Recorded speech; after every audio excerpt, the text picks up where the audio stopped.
Is economist Paul Krugman the blind squirrel who finally is going to get his acorn? Will the SEC do the right thing and cause chaos? And are luxury watches a sign of things to come? We'll also go over Don's 13 sell rules. Folks, welcome to Your Money Radio. We've got Don in studio and, well, not in studio. Don's in Florida. And we have a special guest, Alex Koutoudis. He's out in Arizona. And unfortunately, we have to do this all remotely because our producer, Zach, has COVID. So before we start, Zach, how you feeling? Feeling okay. Fever finally broke last night, so feeling better. But man, this stuff's no fun. Yeah, well, I'm glad you didn't come in the office. We appreciate that. And so we're not, I'm actually in my own office. I'm not in the studio out in front. We're doing this from my office, and we're doing everything remotely. And we're going to get into all these topics. First, I got to give the normal disclaimer. Your Money Radio podcast covers general topics and investment ideas. It's not for research. I mean, it's for educational and entertainment purposes only and research. It's not meant to be individual investment advice. If you want individual investment advice, contact your advisor or reach out to us directly for specific advice. All right, now that we got the house cleaning out of the way, we want to talk about what the Fed is doing after their minutes release on Wednesday, because it's going to be very important going forward. And even if now we're more tactical and we're quick to action and price is true, so we will make adjustments as necessary. But for a longer term person, they really need to pay attention, because if the Fed has two courses, it almost courses of action, and it's a Hobson's choice. I've been saying that for years now. They're going to box themselves into a corner and not be able to get it. But it reminds me of Frost, the road less traveled, the fork in the road. Which one am I going to take? Well, which one is the Fed going to take? Are they going to take the one less traveled and keep hiking rates to try to kill inflation? Or are they going to ease off the brakes and relax a little bit because people are starting to feel a little bit of pain? So Don sent me an article, and it's called The Trolley Car Problem Part 1, The Fed's Predicament. And it's actually a great article because it talks about these two choices. It talks about what the Fed can do. But first, let's talk about Paul Krugman. He's this Nobel laureate economist who's been wrong at every turn. So why they gave him the Nobel Prize is beyond me. He's a Keynesian economist. I happen to be an Austrian economist. I disagree with their premise. But Krugman said early on, and he's been saying for a decade, that massive money printing was not a problem. It would not cause inflation. Don't worry about it. And that also the massive printing would stimulate and cause huge growth. And then when it didn't, he said, we just didn't do it big enough. We should have brought out a bazooka. It should have been more printing, should have been bigger. And the problem is it didn't cause massive growth. Now, here's what he's saying now, and this is why I'm saying he could be right. He is saying that runaway inflation fears are overblown, and that he dismisses the risk of stagflation. All right. Well, folks, he got half an acorn. We already have stagflation right now. So he was wrong on that account. But the reason we're talking today is inflation. Here's the crux of this whole debate that we're going to have with Alex, Don, and myself. Is inflation peaking? And are they starting to get it under control, or will there be runaway inflation? Will it get worse? Because those two avenues, you want to have distinctly different asset classes and different things.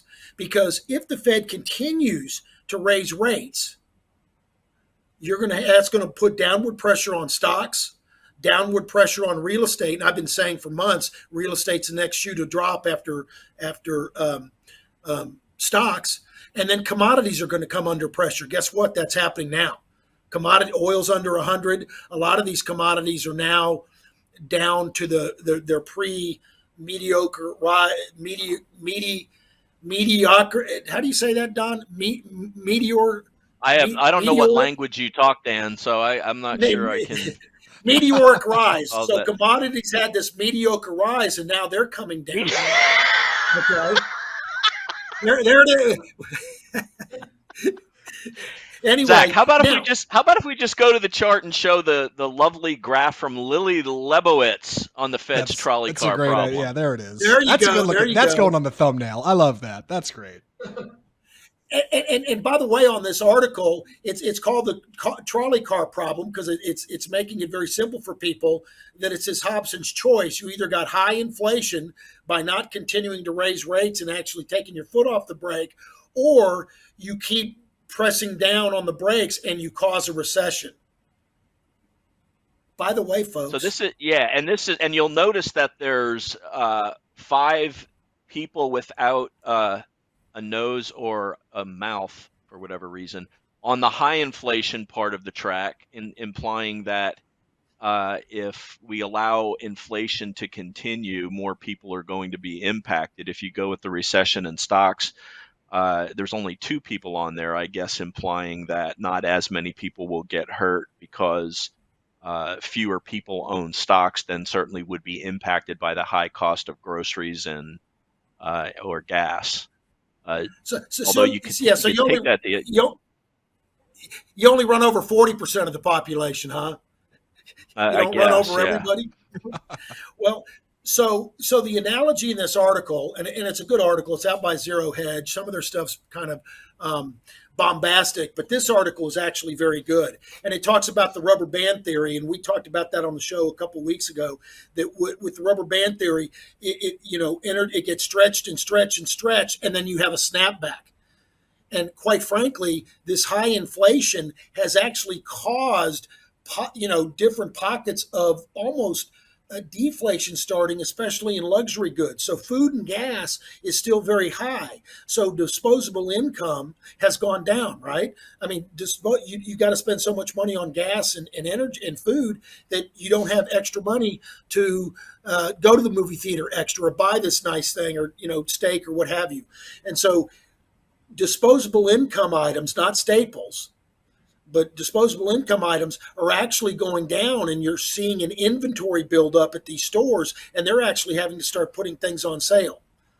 Now, here's the question. What about watches, Dan? Is this the time to talk about watches or not? Oh, well, yeah, no. So Alex brought up this great point. He was talking about, and here's a good point. So for inflation affects the middle class and the lower class. It doesn't affect as much. It doesn't affect the high net worth people. People that have a lot of money, they can absorb the extra cost of food, the extra cost of gas, and so it doesn't affect them.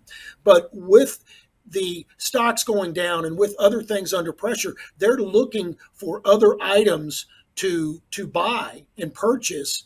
And quite frankly, luxury items that are easy to transport and small, like the price of diamonds, raw diamonds has gone way up. The price of luxury watches has gone way up. And if you look at that green line on the top, those are the watches. And what is that, a year over year? No, that's not even a year. That's less than a year. Yeah, if you go back, it's a full 12 months from that time, because the S&P is obviously down close to 20% year to date, but over the course of an entire year, that's why that's only down 1%. But it is 12 months.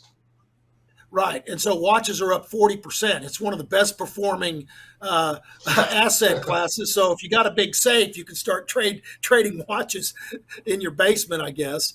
And that's the same thing and part of that is also supply disruption. So to me, supply disruption is a supply demand issue. That's not truly inflation. Classical economics, inflation is only monetary, meaning it's only caused by money printing. It's not caused by supply and demand disruptions. And so like with cars, used cars are the highest they've ever been because there's a shortage of new cars. Well, some of these watches and other luxury items, they've also come under pressure, and there's not as much supply in the new watch pipeline or any product, it doesn't matter. And the lines of these same products have actually held up very, very good. Now, here's the question. If we continue to open up, post-COVID and people are able to go back to work and manufacturing pulls up, do these prices ease off? That's the big question. And that's the big question for you. If you're I cringe when I say this, pie chart investor where you're just going to kind of buy and hold or you're going to do it for the longer term, it's going to be really important to monitor what the Fed's doing, because if they continue to raise rates, you're going to want to be much more defensive and have less stock exposure and probably certainly less real estate exposure. If they ease off, and also bonds will come under pressure, there's not going to be a whole lot of places to hide. So you got to just be defensive. If they ease off and they don't keep raising rates, that's going to be bullish for the stock arena, but also for bonds. Bonds will start to rally, not because of the low interest payment you're getting, but because of bond prices. And so it really is important to figure out what the Fed is doing. And this is going to have long-term impacts. They have borrowed, so we have the most debt that we've ever had, and we've had more debt and bond buying, QE, than we did in 2008 during the economic crisis. So remember, when they did all this stuff after the economic crisis, they took a lot of bonds on their balance sheet, the Fed, and they supposedly helped companies and let them unload their bad debt. Well, now these corporations, because of these astronomically low interest rates, they all borrowed to the hilt because it was almost free money. So now corporate balance sheets are also impacted. They've got more debt than they've ever had. So if interest rates go up and continue to rise, guess what? You've got higher interest expense, higher cost, and now the earnings are going to go down. So it's going to put downward pressure on stocks and bonds, by the way, and commodities, real estate, everything. That's why everything is. So that's why it's such an important thing to figure out if the Fed's going to continue raising rates. Now, I've been on record for months and months now saying that they will raise a few times, 2 or 3 times in a row, because they've already staked their ground and they don't want to make it look like they completely lost control, which they have. So they're going to raise rates probably one more time. But I've always said that I think that when people start hitting enough pain and people start getting upset and start screaming, they're going to ease off a little bit. But well, Dan, we had they've raised 3 times already, and the odds are over 80% right now that they're going to raise 0.75% in 2 weeks when they meet again. So are you in the camp of saying that 0.75%, which would be raise number 4, would be the last one? Or do you think that they may pull back and only raise 50 basis points? Because we did have, prior to the open today, a strong jobs report, which made rates go higher, implying that the Fed can't take their foot off the gas. They need to keep raising rates, and that impacted the markets pre-market. The good news for bulls is that we're quite a bit off the lows pre-market. It seemed at this point to just be a shakeout. When we held yesterday's lows, we're doing this on a Friday at right now it's 11 a.m. Eastern on a Friday. We held Thursday's lows, which is good, and we're also held the 21 EMA on the S&P 500 and the NASDAQ 100, which is good. But the fact that the economy, at least from a jobs report perspective, seems strong implies that the Fed can't take their foot off the gas. I think there's another raise in order, but people are talking about recession. We may cause a recession, folks. If you don't know it, we're technically in a recession now. So first quarter GDP, the final numbers came out, and they've revised it 3 times, and it was down negative 1.6. Don, pull up that Atlanta Fed GDP now. So they have the best. They have their finger on the pulse, and they're measuring GDP in real time. They're the most accurate. Their second quarter prediction for GDP is negative 2.1 at this current time. Now, if you look, that chart shows the range of the top 10 and the bottom 10 average forecast by economists. And look at GDP now. Look how much lower it is. It's lower than all of the economists, every one of them. So basically, and I'm with the Atlanta, I'm going to go with the Atlanta GDP now because I think that's much more accurate. So when the GDP print starts coming out for Q2, Obviously, they'll revise it a little bit. That's going to give the Fed an excuse to ease off a little bit. But Don, I will say this: if they raise 3/4 of a point, it's going to slow the economy enough that they will be. I think they will be done. I don't think they're going to raise again, or if they do, it might be 1/4 point. I do think there's room for them. Hang on. I do think there's room for them to say, you know what?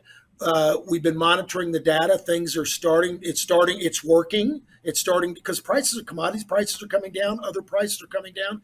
They'll say, we're going to raise a 1/2 point.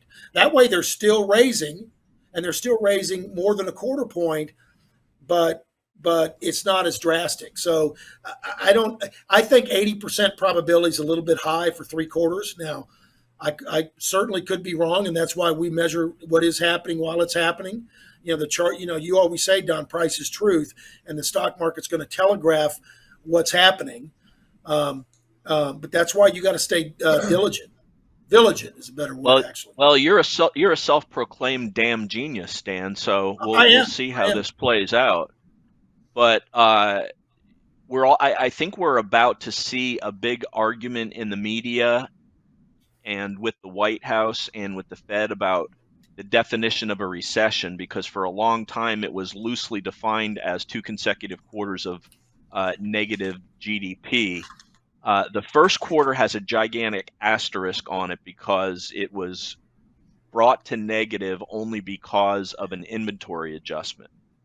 I think if you see, let's assume that this next quarter is going to show negative GDP. I think you're going to see a lot of arguments about whether or not you accept that first quarter, or whether or not people are going to say, well, it's not truly 2 consecutive quarters, because you're going to have the White House and the administration denying that we're in a recession because it doesn't look good, the term recession going into elections in the later part of the year. You're also going to see their media supporters saying we're not in a recession because they'll parrot the line of the administration, and then you'll see other news outlets saying we're absolutely in a recession, pointing to the negative wage growth of people and the high gas prices and food prices. So there's about to be you won't even have consensus anymore. The country is so bifurcated in their opinion that you can't even agree on some basic facts anymore. And I don't know what the true definition of recession is. It's been said a recession is when your neighbor loses their job. A depression is when you lose yours. But I don't know where we're going with that. I don't know. It appears right now that only the higher end jobs are being impacted. A lot of tech jobs are being impacted, and they're cutting staff. Everywhere you look on the service industry, everybody is still hiring, and there's not enough people to fill those jobs. So it's also going to be a bifurcated job openings situation also. Well, so that's a real good point. Now, you can manipulate the data how you want. So the jobs numbers they've been massaging those for a long time to make unemployment look lower than it really is. And I'm not just talking about this administration. I'm talking about for the last 20. They've constantly kind of recalibrated how they counted the numbers. So do I think they'll recalibrate the economic data, the GDP numbers? Oh, absolutely. Absolutely. But things, no matter what you look at, things are slowing. There's no question about it. Here's the one thing I do know. The Fed has got it wrong consistently over and over and over. Okay. I mean, I've got a couple quotes here. Well, the one thing that Jerome Powell, I do agree on. We've argued about that before. I don't agree with you, but go ahead. No, I know you don't. All right. Well, let me give you a couple of quotes here. He said that inflation was not going to get hot. It was not. So did Janet Yellen, and she's in the administration. So who's getting it wrong? I blame the politicians. You blame the Fed. The Fed has to cover the cost of the money the politicians are spending. Well, you can't. You can't have one without the other. It's a chicken and an egg thing. The Fed, if we didn't have massive deficits right now, would we have to be printing all this money to cover them? Well, absolutely. And if you didn't have historically low rates, it would kind of handcuff Congress so that they wouldn't try to spend. their argument is, look how low rates are. It's money's cheap. Let's spend. That's the problem I have. But I get it. The whole point is there's two roads that the Fed can take. They can either continue tightening or they can ease off the brakes. If they continue tightening, they're going to cause more unemployment. Remember, when they say we need to curb demand, replace that with put people out of work. That means unemployment. Now, he is saying that if rates go up to 4.1% unemployment, right now it's what, 3.7, 3.8.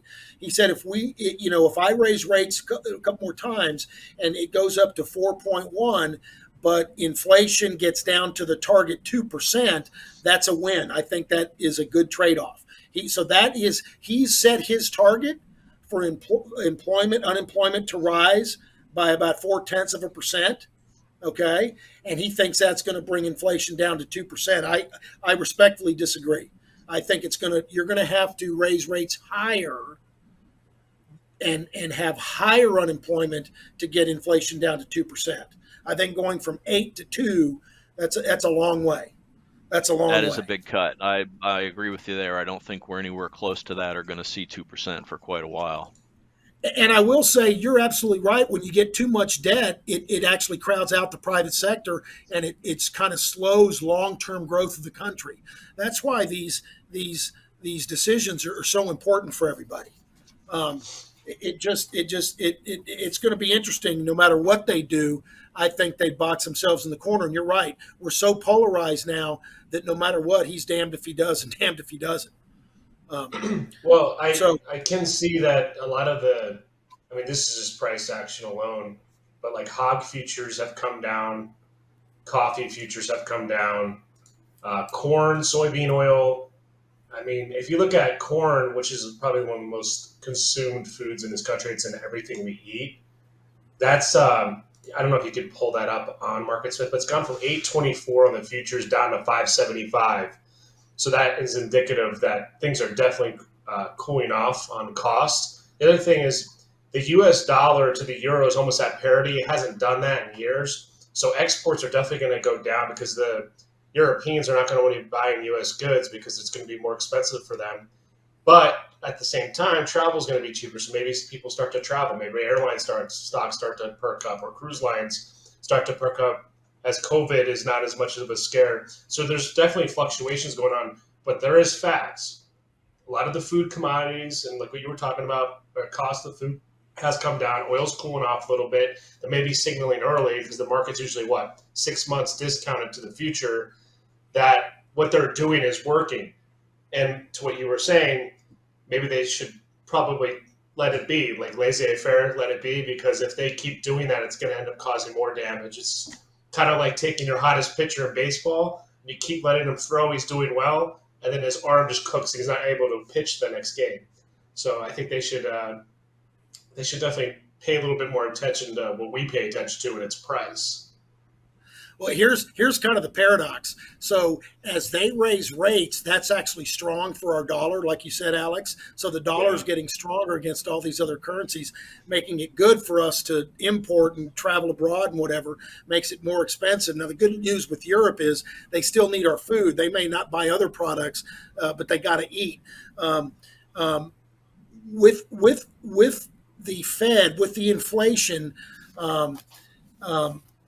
with the stronger dollar, as the dollar gets stronger, that makes treasury bonds more attractive. So people will actually buy more treasury bonds, and it'll bid down the price. So there's kind of a little bit of a yin and yang there, a little paradox, because they want rates to rise more. And as they attract people back into treasury bonds, that's going to put a little bit of downward pressure on the price and rates. So either way, it's going to be very interesting to see. And folks, if you just email me if you want this article, it's a great article. And they use that trolley car analogy that Don put the picture up on. But it's kind of a long article, so I didn't want to read it. But there's two choices. And what road are you going to travel? All right. Oh, Alex, by the way, you got a little bit of gray in that beard, brother. What is that? Is that the bear market? What is that? My beard turns gray during the bear markets. So I think it's just the compliments of the 2022. Oh, so if we rally, it's going to go full black. It's not going to be Grecian the formula beard for is beer gone. instead. The beard is just gonna. I'm gonna be clean shaven. Oh, I see. That's well, you can't spell beard without BEAR, so there we have it. Right. It's like a groundhog seeing its shadow.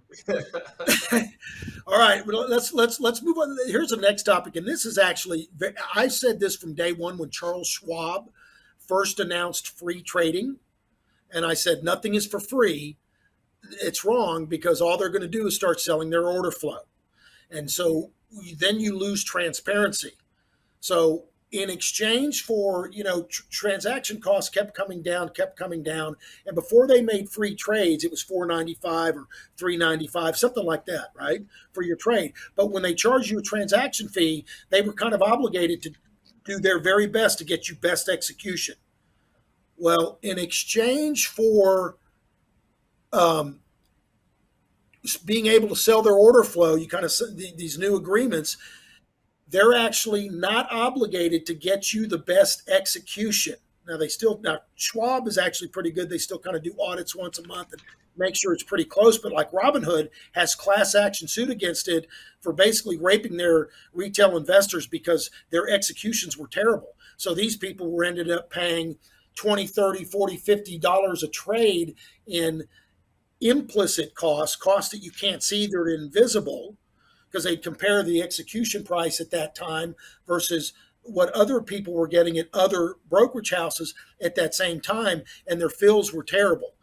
But in any event, the Fed now is talking about its plans to end order flow payments because they're conflicts of interest. Now, this could have really long. Now, that's the ethical thing to do. I'm personally against selling the order flow. I think they should just charge you a small commission so that there's not free trade, so you have transparency, okay? Because now you're still paying for it. Nothing is for free, but you don't have transparency.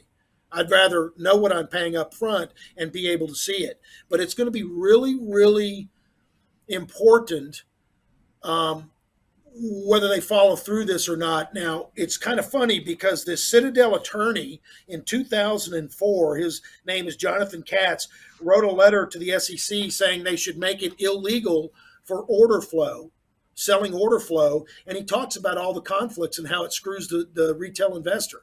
And it gives a decisive advantage to huge players on Wall Street. And quite frankly, they're able to see the order flow and actually kind of front run these retail investors. So now, Citadel was the largest firm in buying order flow. So they're in the game now. They've changed their mind. They decided if you can't beat them, join them. Now, if the SEC, I personally don't think this is going to go anywhere. I'll go on the record and say I don't think it's going to happen. Why? Because the lobbyists and the big brokerage firms and the big market makers, they don't want it to happen. They like the way it's set up now. And so they've got a lot of lobby money, and I think they're going to squash this. But if the SEC holds true and actually does the ethical thing, you could see some big, big dislocations in some of these big, huge firms. Robinhood, I mean, that could really, really hurt Robinhood. Anyway, that's just something to watch. They're talking about it now and they're debating it, so it's a little bit further out on the horizon. But if this actually comes to fruition, it might change the way you trade. And that's the other thing they were talking about, and I don't agree with this part. They were saying that because, quote, free trades, the retail investor thinks everything's free, and so they end up tending to overtrade. Now, we're an active advisor, and we trade, but we have rules. It's rules-based, so we always have rules of what we're going to get in and what we're going to get out. So it really doesn't affect us whether there was a $3 commission or a $4.95 commission or whether it's free, because we're basing it off our rules, period. But for the retail investor that's not cognizant of that, I can see how free trades would entice them to not trade as much. Remember, the SEC really, really likes that pie chart, buy and hold, set it and forget it. They think it's easier, and they think most people that get too active uh, hurt themselves. And that probably is true because most people don't have rules. Anyway, that's just another thing to watch. If you want that article too, I can send that to you. Zach is going to put all the links up on the show notes so you can look at that. Um, um, so now, really, what I want to talk about is how we manage money and what we do. And I want to talk about Don's 13 cell rules. Don actually has a Not list just of cell 13, rules. They're not just cell rules. There's just 13 rules. 13 rules, right? Okay, and so we'll go over probably the first four today because it's a lot of information to digest, and then next week we'll go over the next four. So over the 3 week time period, we'll go over all of his 13 rules. So Don, why don't you take it away? Sure. I started putting these together back before I joined Revere. I knew when I left IT, as I mentioned in my interview with Richard Moglen, that I wasn't going back to IT. I was somehow going to get into uh, managing money with a downside protection for people. And this was one of the marketing documents that I put together. Uh, Found out that trying to be your own registered investment advisor, you would spend more money on compliance and trying to find clients than you could ever managing portfolio. So luckily I was able to find Revere, and Danny and I um, were able to attack the problem from both sides. But rule one, regardless of how you're investing, is to never lose big. And it's really just the power of compounding that you have to pay attention to. And this is really coming to fruition with where we're now at Revere, and what we need to be to get back to even versus what has happened to the S&P 500. So we're down less than 10%. But if you were down 10%, all you need is 11.1% to get back to even.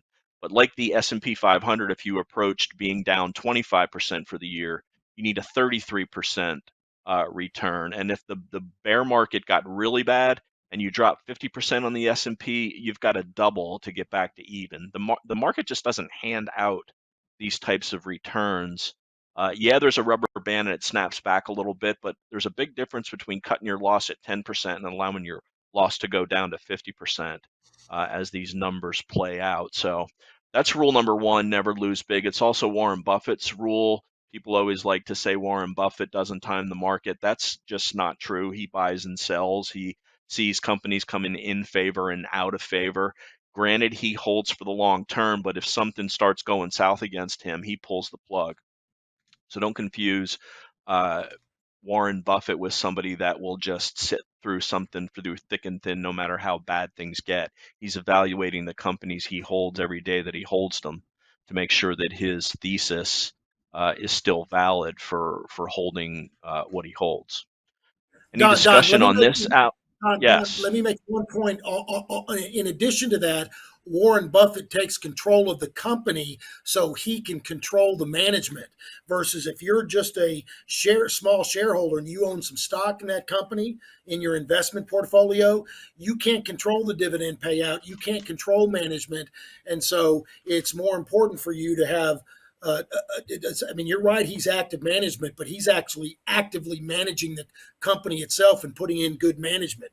So there is a lot of not only timing because he's buying it as they're coming into favor from being out of favor. So he's buying at a discount. He's buying low and then trying to sell high. But if that thing turns around and doesn't work out, you're right. He'll sell it.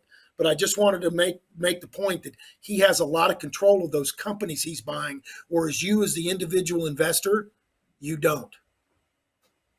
Something else I want to mention about Warren Buffett, the prevailing theory is oil, fossil fuels are going to go the way of the dodo bird because of the ascension of clean fuel, green energy.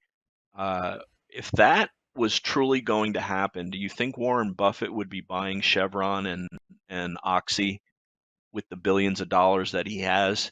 He sees something that conventional wisdom uh, isn't seeing. I'm not saying that the internal combustion engine vehicles aren't going to be going to be replaced by battery operated vehicles at some point. But I think it's becoming clear a lot of countries that have completely thrown their hat into the green energy ring see that they can't replace the fossil fuels at this point yet with clean energy. The wind stops blowing and the sun stops shining. Your energy flow is kind of cut back. So let's not sound the death bell for fossil fuels quite yet. Ready to move on to rule number 2? Let's do it.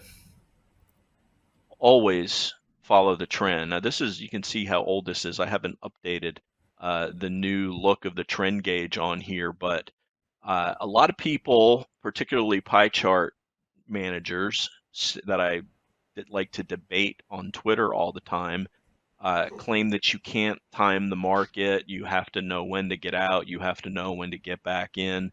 And that's probably true for somebody that pays very little attention to the markets.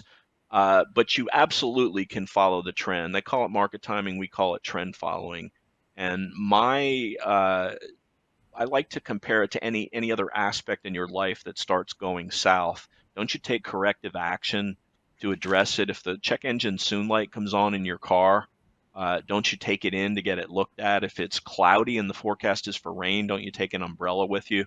Why should your finances be treated any different? We manage money over 3 time frames. We talk about that in every one of our videos. Know your time frame, identify the trend, and try not to trade against it. Don't overcomplicate things with too many indicators. And remember, you're not going to necessarily pick the top and the bottom. Only one trade gets the top and the bottom, and that probably won't be you. But stick with the trend. Try to catch the meat of the move, and don't diversify into things that are terrible. And that's actually rule number 3.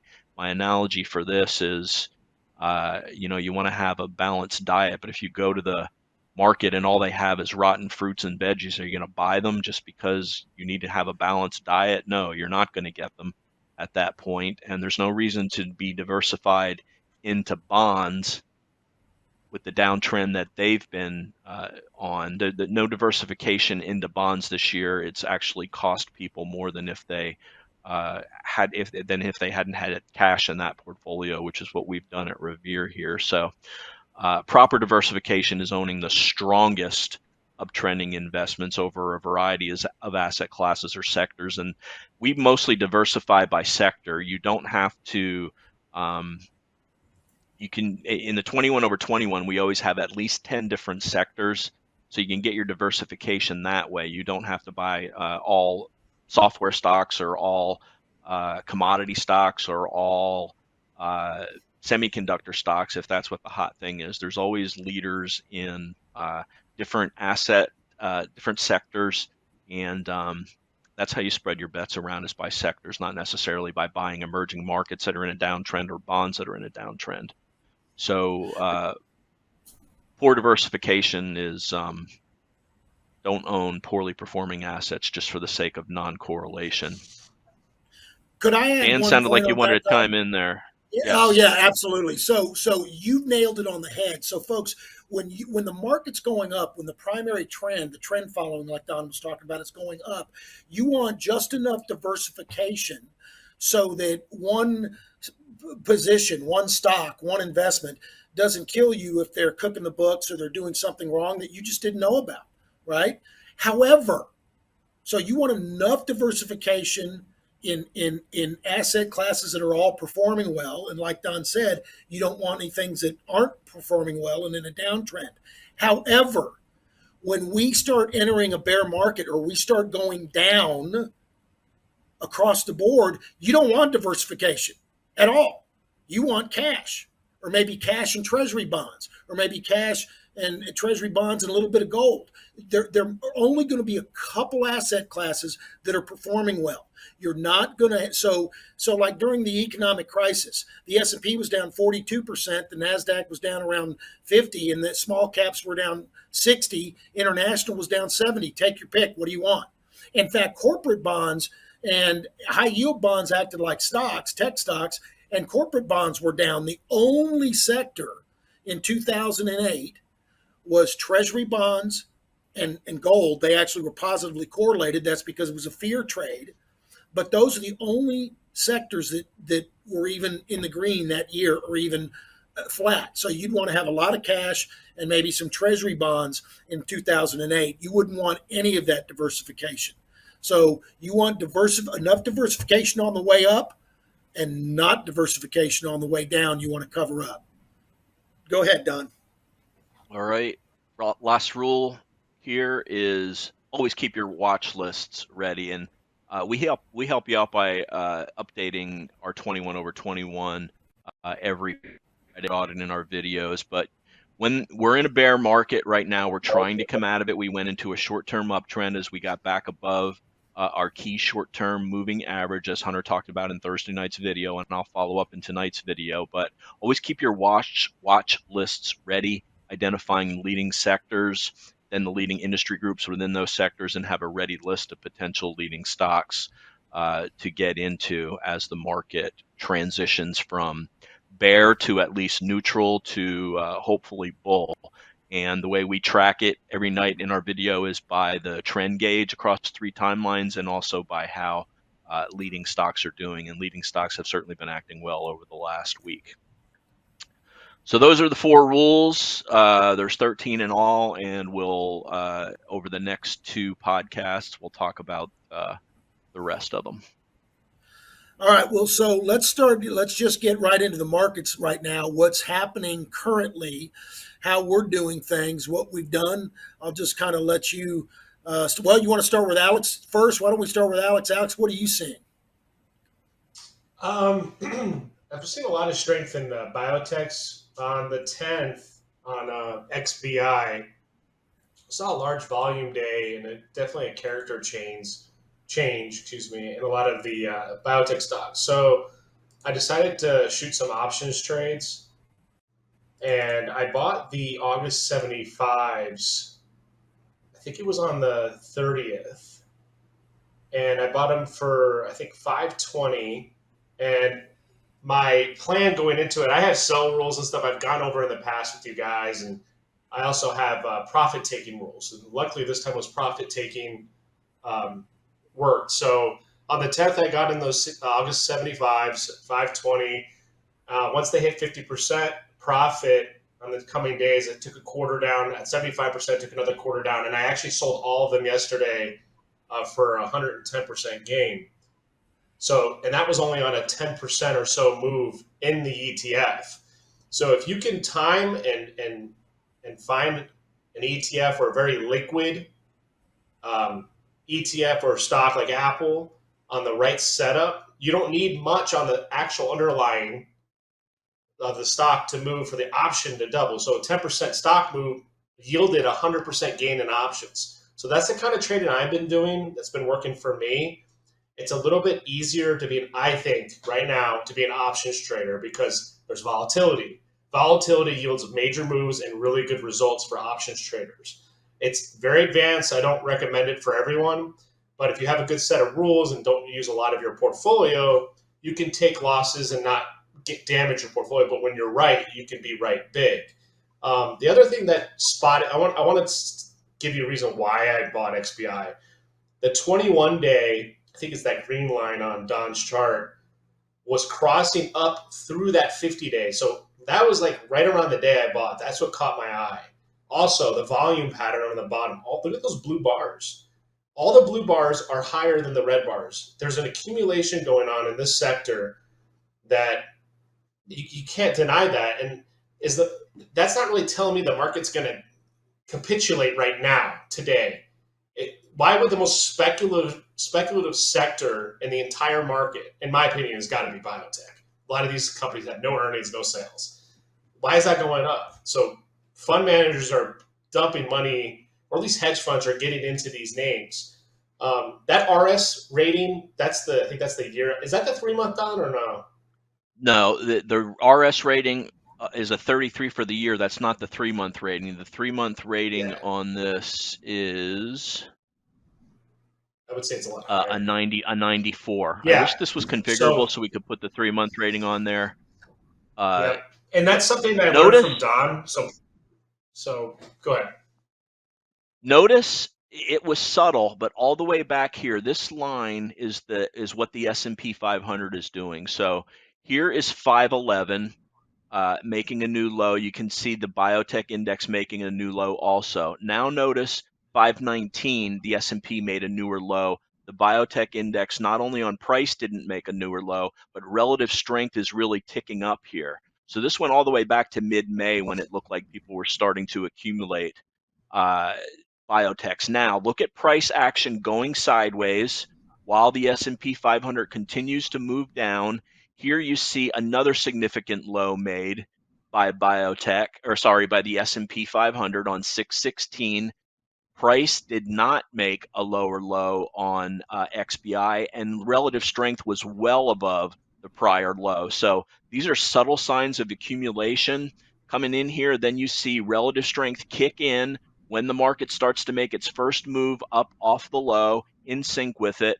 But look at how the relative strength on biotech and the price is so far above the equivalent of the S&P 500 from 624 going through today. That's just relative strength. That sector's acting well. Biotech, medical stocks continuing to get flows in there. That cross that Alex mentioned here was telegraphed by this relative strength line showing prior to the market, the overall market itself coming off the bottom. There's another sector that could potentially set this up. I'm not buying the options on this yet. If you pull up XHB, there's a major downtrend line that coincides with the 50-day moving average. You notice that 21-day is still under the 50. If that crosses up above the 50 and the market's still intact, meaning we're still in the trend that Don was talking about, I will be looking at call options. So see, it's at 70, let's say today. If that 21 crosses to the 50 and we break that trend line, that downtrend line, you see that red line, and it breaks up, let's say probably that 60 area, I will be looking at calls because this is something that's caught my eye in recent weeks. Everyone's getting negative and the real estate, this and that, home builders. Well, Toll Brothers and DHI have run 15% in the last week. So I don't know. I'm going with the price action. This looks good to me. I'm not looking at the list. Yes, there's overhead. I get that. But it's been 6 months of overhead. And sooner or later, that price on the left is negated by time. That's another thing that Don has taught me. I think your example was on Zoom, right, Don, with the time and overhead. Yeah. So I think that if this gets above that 60 area and breaks that downtrend line, this could be a nice setup. I like XHB a lot. I like XHB a lot. I like ITB a little bit better. And on both of them, again, notice the relative strength going higher while price was going sideways while the S&P continued to sell off. This is just saying, okay, we're done with selling these. Then there was a last gasp when the market panicked, this last leg down.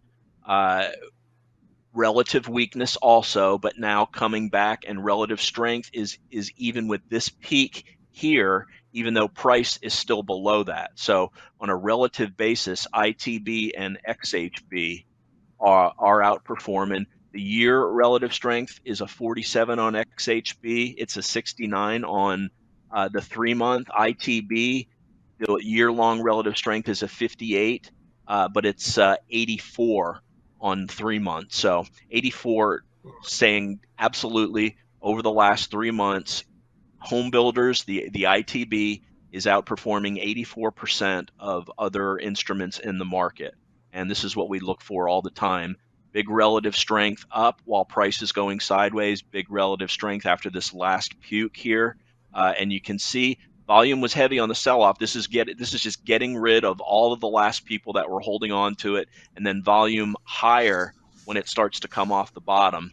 And now it's into this downtrending 50-day moving average coming up with some resistance here. You can see an alert set here that actually fired yesterday, I believe. So ITB and XHB both absolutely showing relative strength versus the market. And, on that, look at that. So Alex had talked about, the markets being a 6-month leading indicator, right? Well, you wouldn't, if you just tried to put your logical hat on, you'll say, well, the Fed's about to raise rates in a couple of weeks, whether it's a quarter point, 3/4 point, like most people, the consensus is, or whether it's a half, but they're going to raise, right? So you would say, God, that's going to hurt home builders, which I agree. But so the home builders got to be selling off. No. That's already happened. The sell off. That's such a great point, Dan. This was front run. Look at the relative weakness on these for the first 4 months of the year in anticipation of what the Fed would do. Then the Fed actually did it, and these have been showing relative strength since then. It goes completely. All the headlines you read about how mortgages are, the demand is cut up and has dropped, and the number of homes being started is weak, but this is looking 6 months down the road. This isn't looking at what the headline is right now. The market is the best leading forecaster versus any headline that you can read. That's why the only time I turn on CNBC is to see what at 2:00 7 times a year to see what the Fed did. That's it. I turn it on. And Don too. I don't think Toll Brothers is going to mind lumber being at from 1,800. Lumber coming down. down. Their costs. Yeah. Lumber's down plus significantly. Toll sells higher end, which is not as impacted as people who are just scraping their budget together to try to afford the most house. So I'll go you one better about the news being a distraction. First of all, they're marketing and they're trying to sell you stuff. So it's got to be complete exuberation or despair.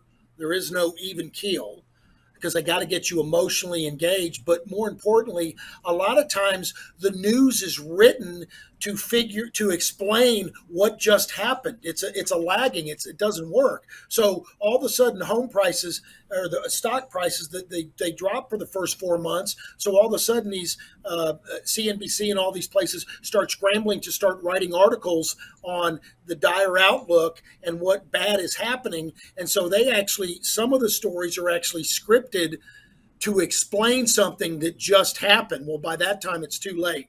So that's why we always say first price, then news. We do say that. So what's Alex? Anything else? Alex?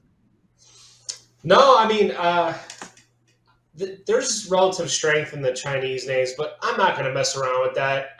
If you guys remember a few years ago, Luckin Coffee was like the hot stock, and that they ended up coming out with accounting fraud. So these companies like DQ, these solar stocks, and LI, I just can't trust it. Listen, it can go up 1,000%.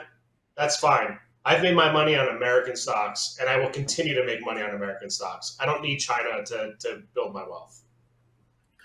So that's very good. Yeah, that's a good point. There's plenty, like Tim always says, you can't touch all the water. So stick with what you know and what you trust, and then one disclaimer I'd like to say. So Alex was talking a lot about options. He's an options trader. He's very good at it. He's had a lot of practice. How did he get a lot of practice? He's lost a lot of money over the years, but then he learned how to do it. And through the price of college, hard knocks, he actually learned how to do it and do it effectively. But a couple things that he said that I want to make sure it didn't go over the listeners' ears. Number one, his position sizes are small relative to the portfolio. So with stocks, you may take a 5 or 6% position in any one stock. That's getting to the full stock size. You don't want to go bigger than that. With an option, it may only be a couple percent, especially when you're first learning. Now, Alex may be taking larger positions now because he's gotten used to it. But what people do is they'll take a 10% or 8 or 20 their whole account, and it just blows up their portfolio because options move so fast that if it goes against you, if you're buying options, you can lose 100% of your premium. So if you take 10% of your portfolio or 20%, you could lose that much in your whole portfolio. That's why you only want to take a couple percent, because that's the most you can lose. You've got a lot of upside. I mean, and a big account, let's say someone's got 500 grand. I don't know, like 1-2%, a $10,000, $20,000 options position. You're gonna sting. Like as the account grows, your sizing is gonna. As I've gotten larger, my sizing has actually decreased because of the risk management has gotten better and better. But when you're first starting, let's say you have a couple thousand, like I did years ago. I mean, you're going to be a cowboy. You're going to go. Just don't do it because you'll blow up. I blew up many times when I was in my early 20s. Exactly. So you always manage risk, position size, and defined rules. Yep. Go ahead, Don. I do want to point out with Chinese stocks, if you want to somewhat limit your risk, go with one of the broader ETFs. There's 4 that I track on a daily basis. A-share. These are only Chinese listed stocks. They don't trade on other indexes, so it's based on that. Note the big blue bars here of accumulation in ASHR. And what's different between what the Chinese central bank is doing and what the rest of the central banks across the world are doing is they're actually easing right now as they try to come out of their latest COVID lockdown. Now, I think you probably know what I think about a communist government and how they treat their people. But if you're strictly looking to make money, we shy away from the individual tickers for one of the reasons that Alex said. But the 4 that I'm going to go through here, A-share. K-Web is the larger internet/tech companies that are listed it's the Chinese Overseas Internet Index, also relative strength showing here. Zach, can you go to the charts? Hang on, Zach, can you go to the? There you go. Okay. I don't know if A-share was showed. I'll show that first. So here's A-share. Note the relative strength and the big blue bars. K-Web. Also showing relative strength, still below its declining 200-day moving average. FXI, this is the FTSE China 50 index, again, relative strength showing here. And CHIQ, this is a Chinese consumer index. Again, showing relative strength coming up against the 50-day, and you see where I've got to reinstate my alert that I had set there for that. So those are 4 ETFs in China that if you want to eliminate the risk of single stock, that's one to look at. Probably my favorite one right now is Li Auto LI. Just really just an absolute leader. You can see the volume there and the relative strength also. And PDD is another one. This came off the bottom and is forming a base right here above the 200-day moving average. And an oldie, but trying to be a goodie again, is Baidu. Again, look at the relative strength, basing, big double bottom pattern here, putting in the last part of the double bottom above its 200-day moving average. So you can see all the moving averages are starting to get configured the way we prefer them to be, which is just a sign of a stock or an instrument or whatever ending out of a downtrend and trying to form the right side of a base, coming out of the downtrend, going at least to neutral before it can go into an uptrend. But those are some Chinese tickers to take a look at. You know what I forgot to Don, mention? that Baidu, real quick, that Baidu chart, is that a cup and handle forming on the far right? Is that the right side of the handle? Well, you could argue that you always want to look at the biggest pattern that you can. This is a cup and handle forming as part of the second, the down leg of the double bottom. But when you've got a longer time frame and forming a base, it's actually preferred because longer bases tend to yield better results than shorter bases. So yeah, we are putting in a little bit of a handle here, but it's as part of the bigger overall double bottom. Okay, so I was talking about like a June, just that little small part. Yeah, no, I agree with you. Yeah, there's the cut. Yeah. But you're saying the longer term is even more important. Okay, well, it's good clarification. Yep. Okay. Yeah. And by the way, speaking of China, they're actually trying to the Chinese government is trying to get its providences and all. See, they borrow money at the providence level more so than the national, like the federal level, like we do. But they're trying to get their providences and all their government as a whole. They're trying to borrow and stimulate by issuing 400 billion in bonds. They want to spend 400 billion to stimulate their economy because their growth rate has slowed quite a bit for the reasons Don mentioned. So, Dan, I had one more name that I wanted to share, and I think it could be useful, little longer term technique. If you could pull up Chewy, CHWY, and pull up a weekly chart. Chewy is in the 21-21 list. Alex brought this to our attention a couple of weeks ago. Yeah, so there's an old trader. He's still around. Stan Weinstein had a method of, after a stock has run and come back completely down and capitulate, and it usually bottoms out, and there's an average you need to use. It's the 30-week moving average. Well, last week I noticed that this start to flatten out, and then the price action came right through it. And that's this purple line here is the 30-week. Yeah. So I bought this in my personal, and it's been my number one stock, not option, stock performer since we've had this little rally that the volume's there. It's very liquid. I don't know, like we use Chewy here. Look for my dog. I think everyone that has a pet uses Chewy. Maybe this is we'll see how it. I don't want to get ahead of myself. Let's go by price. That 200-day moving average, we'll see what it does there, because that'll be a big test there. I think it's at 50 or 48, that 200 days. So we'll see how it acts around that level. But right now, that's been just buying and buying and buying. The last few weeks, it just has been pouring up. They had a massive catalyst on June 2nd. 653% above average volume. It was up 24% on earnings. Now, it used to be a growth. Yep, darling. Yeah. Here it's at 97 over here last August, all the way down to 22. Huge loss, but then they had a catalyst. This is the N in CanSlim that we talk about all the time.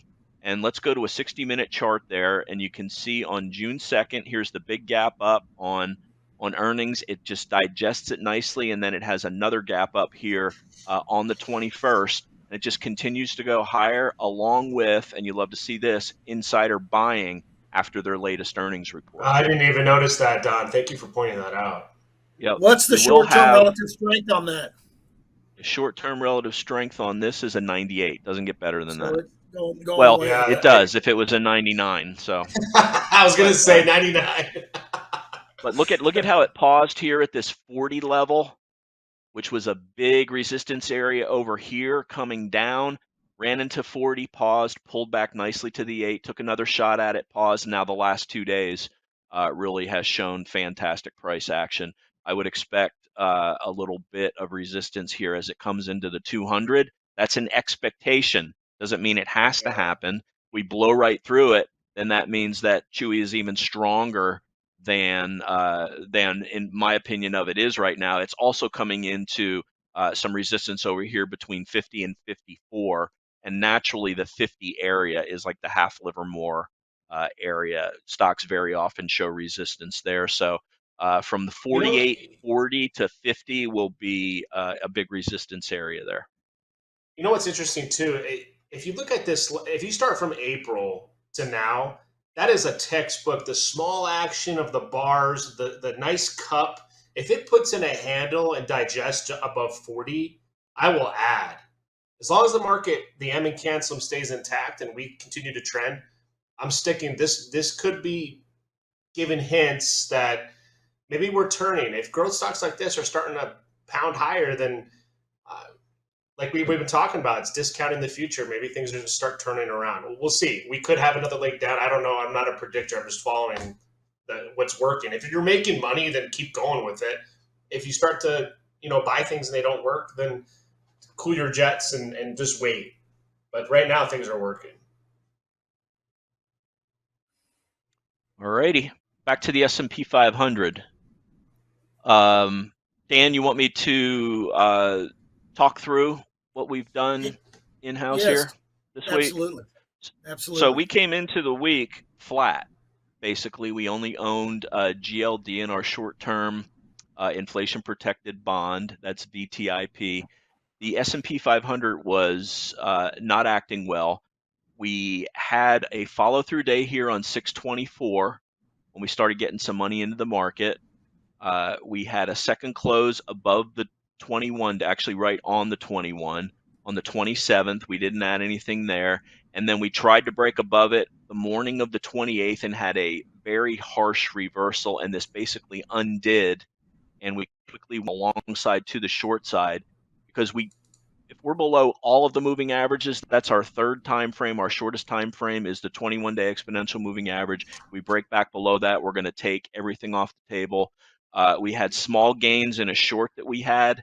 We came down here to this 3,800 area. We recut it, we undercut it a couple times, but couldn't go any lower. We got off the short side and got back to neutral. And then we started adding QLD on Wednesday of this week, when the Nasdaq 100 got back above its 21-day moving average. It followed through yesterday, and we added more exposure, this time using SPLG, which is P500, because what happened? The S&P 500 got back above its 21-day moving average, along with some big resistance at the 3850-ish level. We also added the IWO. This is one of the G6 indicators that we use to gauge strength in growth stocks. It got above its 21 and its 50-day moving average yesterday, and we started a position in this. So we added a little bit to SPLG this morning.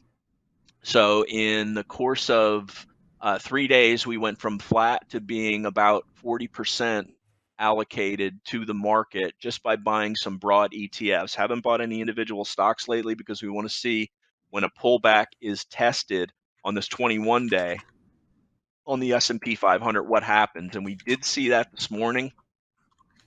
We had bad news pre-market with was actually contrarian. The strong jobs report, the initial reaction was rates up, stocks down.